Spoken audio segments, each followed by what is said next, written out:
नमस्कार, स्वागत है आपका फास्ट न्यूज इंडिया में। मैं स्वाति और आइए नजर डालते हैं आज के प्रमुख समाचार पर। उत्तर प्रदेश ट्रक यूनियन के पदाधिकारियों ने अध्यक्ष रामकृष्ण शुक्ला और महामंत्री दीपक त्रिवेदी के नेतृत्व में जिला अधिकारी से मिला और उत्तराखंड से आने वाले उप खनिज पर लगाए जाने वाले खनन शुल्क बढ़ाए जाने का विरोध करते हुए 50 रुपए घन मीटर से 30 रुपया घन मीटर करने की मांग की है। यूनियन के पदाधिकारियों का कहना है कि हम लोग क्रेशर से रेता बजरी लाते हैं और उस पर पहले से ही जीएसटी वसूला जाता है। अब दोबारा खनन शुल्क देने से आम आदमी पर घर निर्माण का बोझ बढ़ जाएगा और मकान बनाना मुश्किल होगा। इसलिए जनहित में बढ़ी दर को वापस लेने की मांग की है और प्रत्येक ट्रक को ऑनलाइन रेता बजरी का ब्यौरा भरने में परेशानी होगी और संभव भी नहीं है। और बहेड़ी के रास्ते बड़ी संख्या में ट्रक आते हैं। 4 रुपए प्रति क्विंटल की वसूली से रेता बजरी महंगी हो जाएगी। ज्ञापन देने वालों में प्रभजोत सिंह, अनिल राजपूत, राघवेंद्र शर्मा, स्नातक आदि लोग मौजूद रहे। बरेली से हमारे संवाददाता शाहबाज बेग की रिपोर्ट। देखिए, आज बरेली के तमाम ट्रांसपोर्टर्स यहाँ इकट्ठे हुए हैं। जिलाधिकारी महोदय को आज एक ज्ञापन दिया गया है। प्रदेश सरकार ने रेता बजरी की जो भी गाड़ियाँ उत्तरांचल से यूपी में आएंगी तो खनन विभाग के जरिए 4 रुपये प्रति कुंटल का शुल्क बढ़ाया है और अगर ऐसा होता है तो निर्माण सामग्री महंगी हो जाएगी। इसका सीधे सीधे भार आम जनता के ऊपर पड़ेगा। आज हम निवेदन करने आए हैं जिलाधिकारी महोदय से कि शासन के जरिए जो शुल्क लिया जा रहा है रेता बजरी कारोबारियों से उसको माफ़ किया जाए, जिससे आम जनता को महंगी सामग्री प्राप्त ना हो, इजीली और सुविधाजनक और अच्छी सामग्री मिल पाए। इसी संदर्भ में खनन विभाग जो शुल्क ले रहा है वो ऑनलाइन प्रक्रिया है और तमाम ट्रांसपोर्टर्स जो उसमें कुछ ऐसे भी हैं जो स्मार्टफोन नहीं चला पाते हैं और ऐसे में क्या होगा कि वो ऑनलाइन प्रक्रिया नहीं कर पाएंगे, ऑनलाइन प्रक्रिया शुल्क जमा नहीं कर पाएंगे और उससे उनको कारोबार में बहुत ही समस्या आने वाली है। हमें एडीएम साहब ने आश्वासन दिया है, इसकी जांच कराएंगे और निश्चित रूप से ट्रांसपोर्टर्स को इसमें लाभ मिलेगा, सहूलियत दी जाएगी। धन्यवाद। समाजवादी पार्टी कार्यालय पर महिला जिला अध्यक्ष भारती चौहान का कार्यकर्ताओं ने जोरदार स्वागत किया। महिला जिला अध्यक्ष का समाजवादी पार्टी कार्यालय पहुंचने पर जिला अध्यक्ष अगम मौर्य के नेतृत्व में महिला कार्यकर्ताओं द्वारा फूल मालाएं पहनाकर एवं मिठाइयां बांटकर स्वागत किया गया। सपा हाईकमान ने भारती चौहान पर भरोसा जताते हुए तीसरी बार बरेली महिला जिला अध्यक्ष की कमान उन्हें सौंपी है और इस मौके पर उन्होंने कहा कि राष्ट्रीय अध्यक्ष ने मुझ पर भरोसा जताया है, मुझे तीसरी बार महिला जिला अध्यक्ष की जिम्मेदारी दी है। हमारे साथ महिलाओं की मजबूत टीम है। मैं हर विधानसभा और बूथों में जाकर महिलाओं को पार्टी से जोड़ूंगी। घर घर जाकर महिलाओं को समाजवादी पार्टी के नीतियों और सपा सरकार में कराए गए कामों के बारे में बताएंगे। बरेली से हमारे संवाददाता शाहबाज बेग की रिपोर्ट। क्या नाम है? भारती चौहान। पार्टी हाईकमान ने, सपा पार्टी हाईकमान ने आपको भरोसा जताते हुए जैसे आपको बरेली जिला महिला अध्यक्ष बनाया है, तो किस तरह की रणनीति रहेगी, किस तरह काम करेंगी पार्टी के लिए, क्या रणनीति रहेगी? हम लोग जो राष्ट्रीय अध्यक्ष जी ने हम पर तीसरी बार भरोसा जताते हुए महिला जिला अध्यक्ष का पद दिया है, मेरी पूरी यही कोशिश रहेगी कि मैं बरेली ज़िले में हर विधानसभा में हर ब्लॉक स्तर पर, हर जो वार्ड स्तर पर जाकर महिलाओं को जोड़ने का काम करूंगी और सरकार की नीतियों को बताने का काम करेंगे। हमारी बहुत अच्छी टीम है इस समय जो हमारे साथ में खड़ी हुई है और वो बराबर सहयोग करते हैं हमारे साथ में और 2022 में हमें 351 सीटों के साथ में सरकार को बनाना ही बनाना है। देखा गया कि आप बराबर और जिस तरह देखा जाए कि भारत सरकार के द्वारा कि गैस के दामों में, पेट्रोल के दामों में लगातार बढ़ोतरी हो रही है, तो इसमें क्या रणनीति रहेगी आपकी? गैस के दामों में जो बढ़ोतरी हो रही है, ये सरकार मुझे नहीं लगता कि ये लोकतांत्रिक तरीके से काम भी कर रही है। सरकार जो है एक बदले की भावना से काम कर रही है। इतनी महंगाई बढ़ रही है, हम महिलाओं के लिए बहुत सोच का विषय ये कि गैस के दाम लगातार बढ़ते चले जा रहे हैं और आपने देखा हमने इस तरह में ज्ञापन भी दिया था डीएम साहब को, राज्यपाल महोदय जी के नाम पर, और हम बराबर संघर्ष करते रहें और बराबर संघर्ष करते रहेंगे जब तक बीजेपी सरकार अपनी गलत नीतियों को नहीं सुधारती। और आप देखना माहौल ऐसा बनने वाला है कि 2022 में ये जिस तरीके से दिल्ली में गए हैं उससे बुरी तरीके से ये उत्तर प्रदेश को हारेंगे।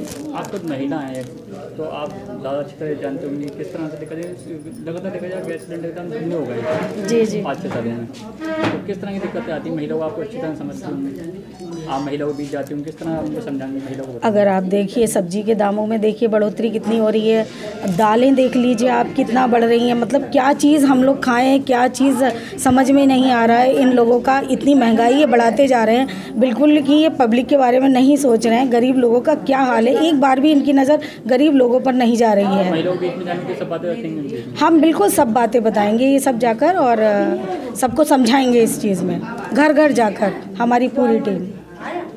बलरामपुर जिले के ग्राम सलवाही में एक मोबाइल दुकान में नशीले सिर्फ 8 नाग एवं 4 नग खाली का मामला है। मुखबिर के सूचना के अनुसार ड्रग इंस्पेक्टर एवं पुलिस विभाग के द्वारा पकड़ा गया एवं जब्ती बनाकर पुलिस चौकी को सुपुर्द किया गया। वहीं पर 8 मार्च को रात्रि 7:30 बजे से 8 बजे के बीच ड्रग इंस्पेक्टर एवं पुलिस थाना सनावल के टीआई एवं अन्य पुलिसकर्मी के द्वारा आरोपी के घर में बिना वर्दी एवं सर्च एवं गिरफ्तारी वारंट के घर में घुसकर बर्बरता पूर्वक महिलाओं के साथ बेरहमी से धक्का मुक्की एवं मारपीट करते हुए पूछे कि राहुल कहाँ है। घर वालों के पूछने पर कि आप कौन हैं, कहां से आए हैं, तो उन्होंने अपना पहचान नहीं बताया और न किसी प्रकार का कोई आदेश ही दिखाया। इसके बाद ग्रामीणों के द्वारा घंटों भर ड्रग इंस्पेक्टर और टीआई को बंधक बनाकर रखे। एसडीओपी वाड्रफ नगर को ग्रामीणों ने सूचना दिया, उसके बाद उनके आने के बाद उनको सुपुर्द किया गया। पीड़ित पक्ष के एफआईआर दर्ज नहीं होने से मामला अब राजनीतिक सुर्खियों में बदल चुका है। पीड़ित परिजन से मिलने पहुंचे राज्यसभा सांसद राम विचार नेताम एवं जिला पंचायत अध्यक्ष निशा सिंह नेतम राम विचार नेताम ने बोले कि ड्रग इंस्पेक्टर को प्री प्लान के द्वारा फंसाया जा रहा है। देखिए बलरामपुर से हमारे संवाददाता रामधनी की रिपोर्ट। उनके मनमानी चलेगी, उनके मनमानी नहीं चलने देंगे, और जो भी करना पड़ेगा, आंदोलन करना होगा, आंदोलन करेंगे। महिलाओं की रैली निकालेंगे, महिलाओं की रैली लेकर के हम ये करेंगे। वो ऐसा थोड़े होता है, लोकतंत्र है कि क्या है, उनका मजाक बना के रखे हैं, जो चाहेंगे वही कर लेंगे। किसी गरीब को कुछ भी कर लेंगे, किसी को फंसा लेंगे, किसी घर में किसी की गाड़ी में कोई भी गांजा भांग कुछ भी चरस रख करके एफआईआर कर लेगा। सिर्फ है तो उसमें एफआईआर कहां से बनता है? उस बोतल का हमें हो सकता है कि अगर कोई लाके कोई फेंक दिया, क्या किया, ये पहले जांच के विषय था ना। मैंने खुद बात किया कि भाई देखो ये पूरी तरफ से ये प्री प्लान लग रहा है, किसी को फंसाने के लिए कोई ऐसा फेंका हुआ है। अगर ऐसा नहीं रहता तो वो लड़का क्यों बोलता कि चलिए हमारे घर में जांच करिए।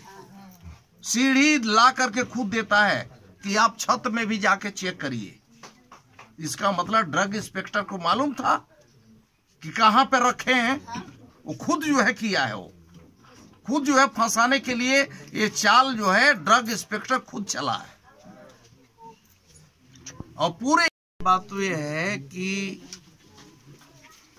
जिस प्रकार से घटना का अंजाम दिया गया है और पूरे प्रायोजित तरीके से उस बच्चे को फंसा करके उसके घर में जब कोई पुरुष नहीं है, ऐसी स्थिति में रात के समय में और बिना यूनिफॉर्म के, बिना सूचना दिए घर में आना, मतलब ऐसा लगता है कि कोई इस घर में कोई आतंकवादी छिपा है, बहुत बड़ा कोई नक्सलाइट छिपा है। ऐसा व्यवहार करना महिलाओं के साथ में, इन बच्चियों के साथ में जिस प्रकार से छीना झपटी, मारपीट और यहाँ तक कि खाना बनाते हुए उस महिला को, उस बच्ची को उठा के पटक देना और गैस का चूल्हा भी उठा के पटक करके उसे तोड़ दिया गया। इनके घर की हालत देखने से ही पता चलता है कि इनके घर की कितनी स्थिति खराब है। इतना गरीब लोग हैं जिनके पास 2 वक्त का रोटी जुटा पाना मुश्किल है। ऐसे लोग के ऊपर इस प्रकार से व्यवहार किया जाना, मैं समझता हूं कि एक क्रूरतम इनके साथ अत्याचार हुआ है और इस अत्याचार के खिलाफ में उनके खिलाफ जो है एफआईआर जहां दर्ज होना चाहिए था और उल्टा जो है इन लोगों के ऊपर FIR दर्ज होना, ये महिला दिवस के रूप में पूरा देश दुनिया जब महिला दिवस मना रहा है और इन महिलाओं के साथ अत्याचार होने के बावजूद इनके ऊपर FIR करना, मैं समझता हूं कि महिला दिवस के एक उपहास उड़ाया जा रहा है, एक मजाक बना के रखा जा रहा है। इस बात को लेकर के हम यहाँ से लेकर के रायपुर तक और भी तमाम सारे आला अधिकारी हैं, वहाँ तक इन महिलाओं को लेकर के मैं खड़ा करूँगा कि इनकी बात पहले सुने, इनको देखें और ज़रूरत जैसे पड़ेगी इस बात को वहाँ मैं विधानसभा में भी हमारे माननीय विधायकगण हैं, माननीय मंत्रीगण हैं, गृह मंत्री हैं और मुख्यमंत्री, उनकी जानकारी में भी लाऊंगा और ज़रूरत पड़ी तो इनको, इन महिलाओं को लेकर के गवर्नर मैडम के पास भी खड़ा करूंगा। भैया वो तो ऐसा है कि खुद मुद्दई खुद हैं और अदालत भी खुद है, तो इसका मतलब ये थोड़े है कि उनके ऊपर FIR नहीं हो सकता, वही से थोड़े हो गया। और भी हैं रास्ते, न्यायालय भी है, न्यायालय तक भी जाएंगे और जहां जाना होगा वहां तक जा करके इनकी बात को, इनको न्याय दिलाने के लिए हम लड़ाई लड़ेंगे। मैं पार्लियामेंट छोड़ करके जब इनके बीच में आया हूं, दिल्ली से चल के आया हूं, तो ये समझ लीजिए कि इनके ये कितने ये गंभीर बात है। और इस गंभीरता को देखते हुए, हमने इनके तकलीफों को देखते हुए हम लोग आज पूरे परिवार सहित आज इनके साथ खड़े हैं। और पूरा मैं ही खड़ा नहीं हूँ, पूरा इलाके के पूरी जनता खड़ी है। हमारे जिला सदस्य यहाँ के पूर्वी हमारे जो 1 नंबर के हैं रामचरित्र सोनवानी भी यहाँ पर आए हुए हैं। वार्डफ नगर क्षेत्र के वहाँ के हमारे जिला सदस्य भाई हमारे विनोद जायसवाल जी भी यहाँ पर उपस्थित हुए हैं। तो ये इनके साथ अत्याचार ना हो, इसके लिए पूरा जो है यहाँ की जनता जो है इनके साथ में है। और इन महिला दिवस था और हमारे सलवाही में इनके परिवार के बीच में कुछ 2-3 पुलिस लोग अनड्रेस होके आए, मतलब कि यूनिफॉर्म में नहीं आए, और बताया गया है कि वो शराबी के हालत में थे। और सबसे पहले तो उनके साथ कोई महिला नहीं थी और इनके घर में सिर्फ महिलाएं थी और उन महिलाओं के साथ एक भी पुरुष नहीं थे। तो जब घर में कोई महिला है, सिर्फ महिलाएं हैं, तो आपको या तो आप खुद महिलाएं लेके आएँ और वो उनसे डील करें, या तो आप बिल्कुल घर में आप प्रवेश ना करें। वो होता है कोड ऑफ कंडक्ट। तो और उनके साथ बहुत ही मारपीट किया गया है। 2-3 महिला थे, तो उन तीनों के साथ बहुत मारपीट किया है और एक तो बेहोश भी हो गए थे, बता रहे हैं। तो इनके साथ अब देखिए, जो भी पार्टी का इधर उधर जो भी है वो पहले समझने की कोशिश करेंगे। और जहाँ तक हम आए हैं इनके बीच में तो कुछ बातें समझ गए हैं, लेकिन उनकी तरफ से है जो सच्ची बात है उस पर ज़रूर हम खड़े रहेंगे।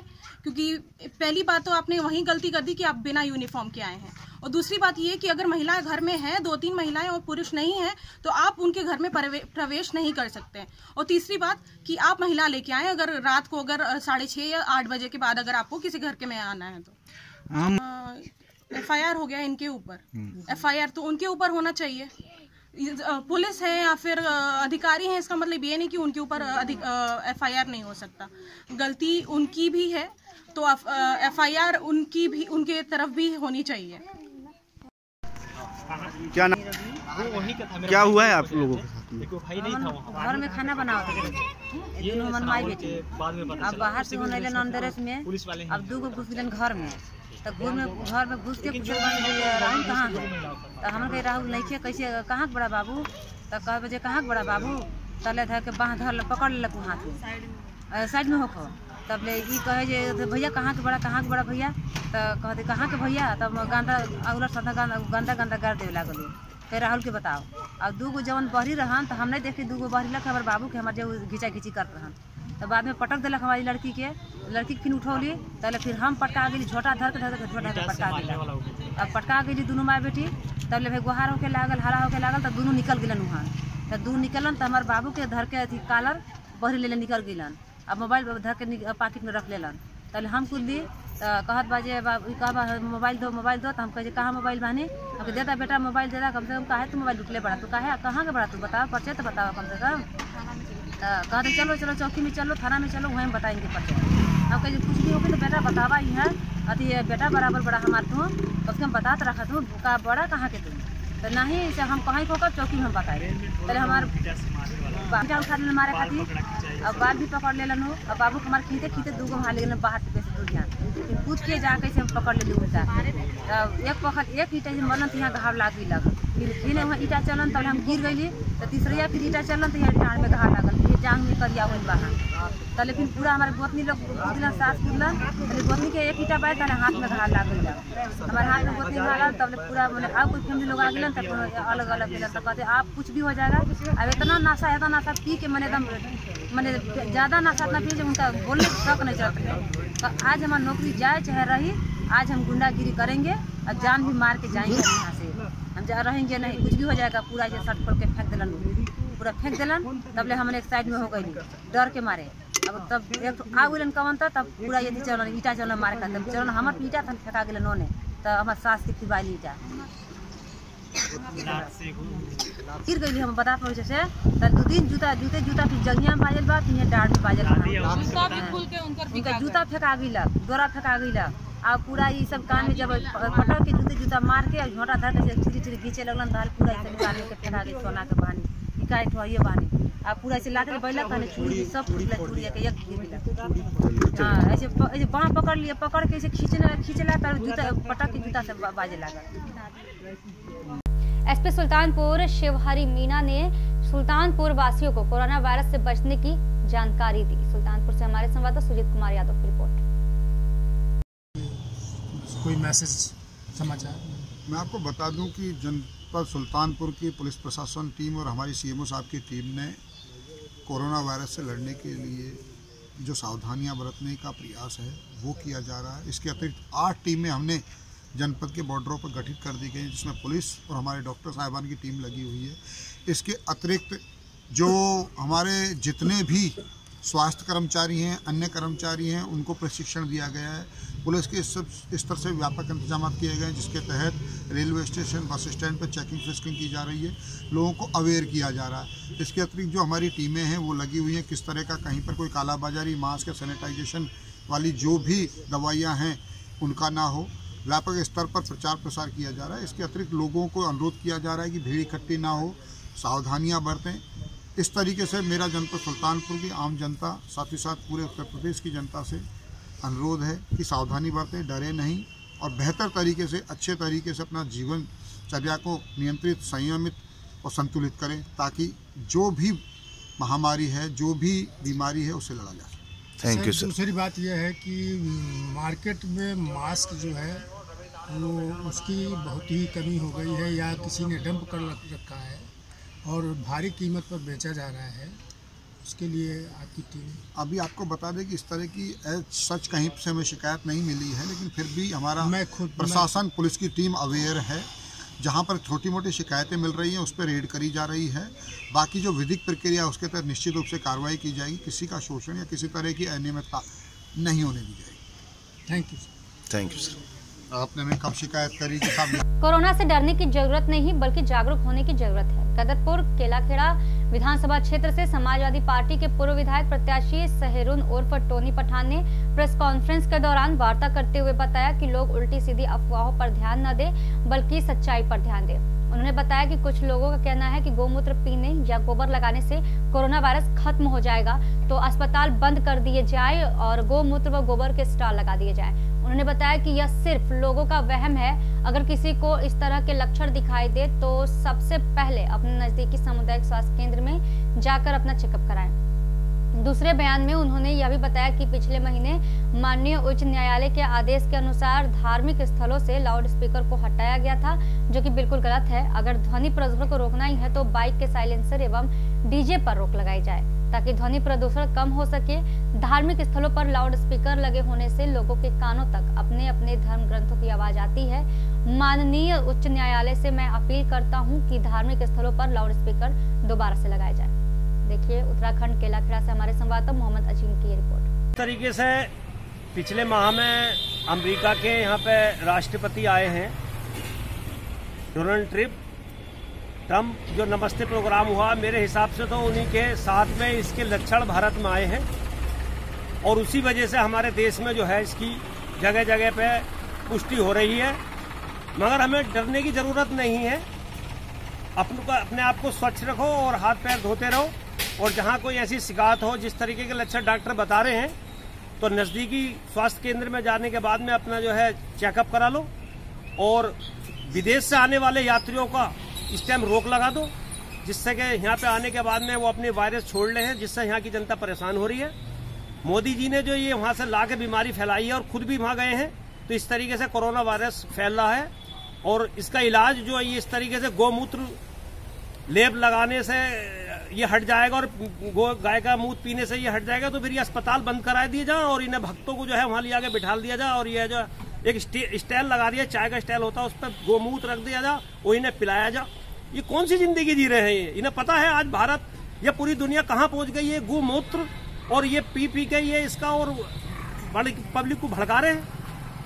धरनी प्रदर्शन जिस तरीके से अभी पीछे हाईकोर्ट ने, उत्तराखंड में हाईकोर्ट ने महेंद्र सिंह ने एक याचिका लगाई है, उसमें हिंदू मुसलमान जिस तरीके से परेशान है अजानों सुनने के लिए और भगत मंदिरों की आवाजें सुनने के लिए, गुरुद्वारों की आवाजें सुनने के लिए हम लोग सब परेशान हैं।